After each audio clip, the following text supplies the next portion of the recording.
আমরা এগুলো দেখে থাকি। সারা ভারতবর্ষে কোথাও জাঁকজমক, কোথাও অনরম্বর ভাবে আজকে তার জন্মদিন পালিত হচ্ছে। বর্তমান রাজনৈতিক পরিস্থিতিকে দাঁড়িয়ে তার যে আন্দোলন, তার যে লড়াই, সেই লড়াইকে আজকে আমাদের অঙ্গীকারবদ্ধ হওয়ার দিন। যেভাবে তিনি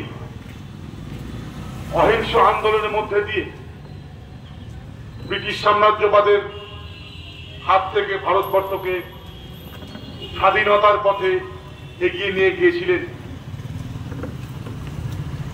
সবটাই অহিংসার মাধ্যমে। অহিংসার মাধ্যমেও যে সবকিছু জয় করা যায় সেটা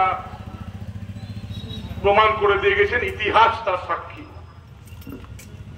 বর্তমান রাজনৈতিক পরিস্থিতির উপর দাঁড়িয়ে তার যে চলা, তার যে আদর্শ, সে আদর্শ আমাদের কাছে অনুপ্রেরণা। কিন্তু অদ্ভুত ব্যাপার, আজকে যে মহান মানুষটিকে যারা হত্যা করেছিল, সেই হত্যাকারীকে নিয়ে নাথুরাম গডসে, তাকে নিয়ে আজকে ভারতবর্ষ যারা পরিচালনা করছে, তারা